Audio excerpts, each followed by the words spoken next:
Movie start होती है साल 2194 पे, जहाँ धरती अब काफी ज्यादा हाईटेक हो चुकी है और एआई चारों तरफ घूम रहे हैं। ऐसे में एक सोल्जर दिखाई जाती है जिसका नाम जूंगी होता है और वो उन सभी एआई से लड़ाई कर रही होती है।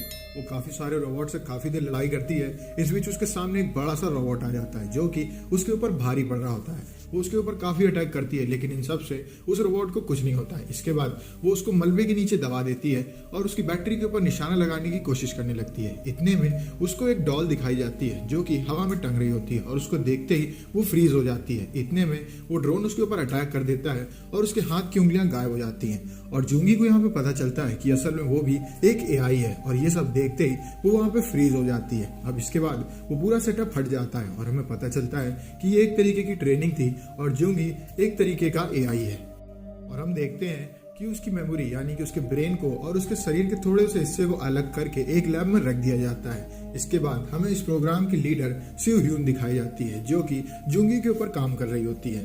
ये प्रोजेक्ट उनके लिए काफी जरूरी होता है। इसके बाद सियो ह्यून ऊपर जाती है जहाँ पे टीम के बाकी मेंबर्स और आर्मी जनरल्स बैठे होते हैं। वो लोग एक प्रेजेंटेशन देखते हुए कहते हैं कि साल 2135 में ग्लोबल वार्मिंग की वजह से धरती का काफी नुकसान होने लगा, जिस वजह से 80 से 85 शेल्टर्स हमने धरती के बाहर बनाए और इंसान वहां पे जाकर के रहने लगे ताकि ग्लोबल वार्मिंग कुछ हद तक रुक सके।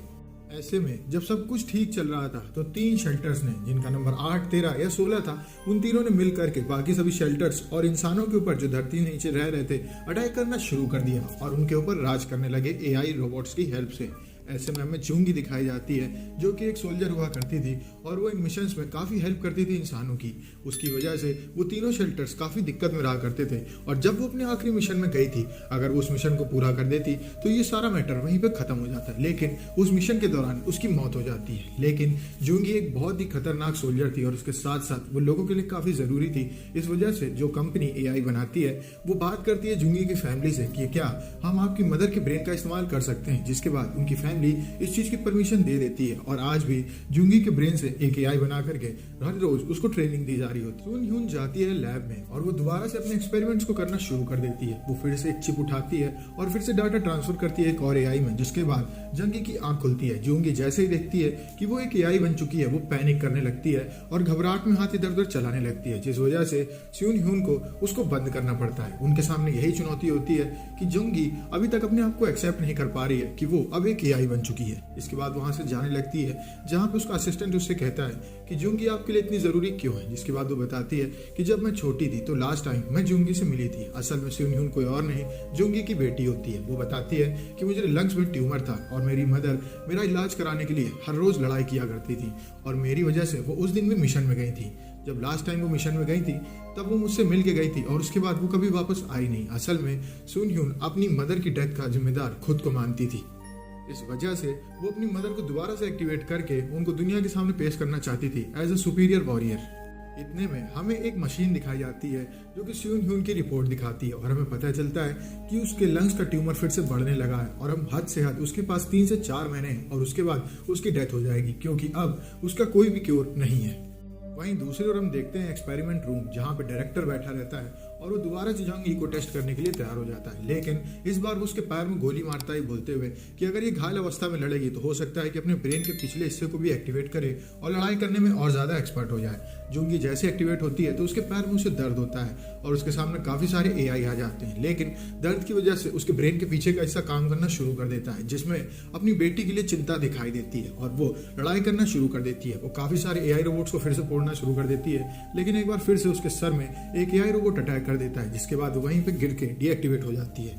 डायरेक्टर इस सभी डाटा को सेव कर लेता है और वो सुन ह्यून के आते ही उससे कहता है कि प्रेसिडेंट ने हमें बुलाया है और वो दोनों लोग प्रेसिडेंट के पास जाते हैं। प्रेसिडेंट के पास पहुंचते ही हम देखते हैं कि सुन ह्यून डायरेक्टर को डीएक्टिवेट कर देती है। असल में डायरेक्टर भी एक एआई होता है और ये बात डायरेक्टर को भी नहीं पता होती है।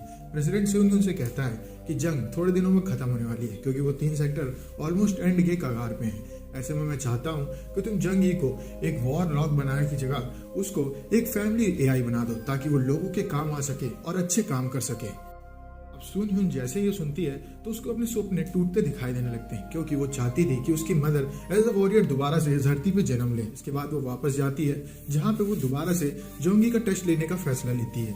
उसको दोबारा से वॉर लॉक में भेजा जाता है जहाँ पे वो दोबारा से उसी तरीके से मारी जाती है।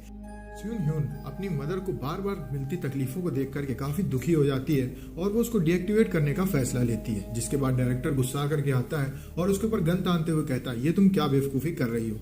और इसके बाद उन दोनों की थोड़ी बहुत बहस होती है और डायरेक्टर वहां से चला जाता है। अब ह्यून बाकी सभी स्टाफ से कहती है कि मुझे सारा का सारा डाटा चाहिए जंगी का, क्योंकि प्रेसिडेंट ने जंगी के प्रोजेक्ट को बंद करने का फैसला ले लिया है, इसलिए ये सारा का सारा डाटा मेरा है। वो सारा डाटा अपने पास ले लेती है और उसको स्टडी करती है और उसे पता चलता है कि जब जंगी टेंशन में होती है तब उसके दिमाग का पीछे का हिस्सा एक्टिवेट होता है। वो जंगी को एक्टिवेट करके उसके पास जाती है उससे बात करने के लिए और उससे कहती है कि तुम्हारे पैर में गोली लगी हुई है, इस वजह से हमने तुमको यहाँ पे रखा हुआ है, जब तुम्हारा पैर ठीक हो जाएगा तब हम तुम्हें छोड़ देंगे। और उसको देखने को मिलता है कि जंगी का पीछे का हिस्सा दोबारा से एक्टिवेट होने लगा है, जिसमें उसकी बेटी की यादें हैं और अपनी बेटी के लिए चिंता दिखाई देती है।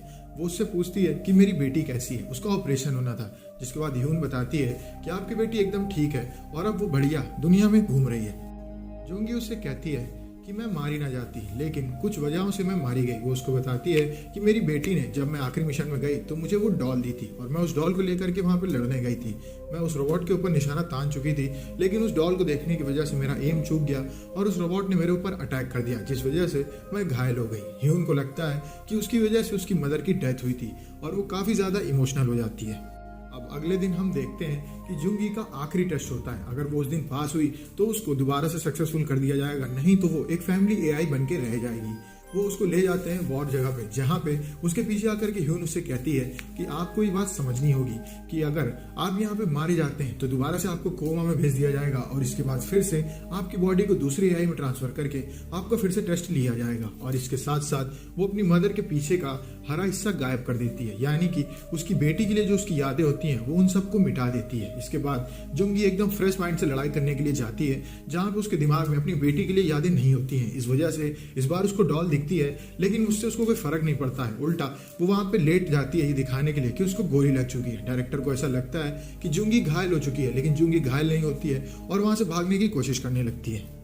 जुंगी को वहां से भागता देख करके डायरेक्टर उसके पीछे रोबोट्स को भेज देता है। वो सभी रोबोट्स वहां पे आ जाते हैं और वो जुंगी से लड़ाई करने लगते हैं। जुंगी उन सभी रोबोट्स को काफी आराम से पीटने लगती है, लेकिन इस बीच उनमें से एक रोबोट जुंगी के ऊपर भारी पड़ जाता है। वहीं दूसरी ओर डायरेक्टर अपनी एआई पुलिस को भी बुला देता है जुंगी को पकड़ने के लिए।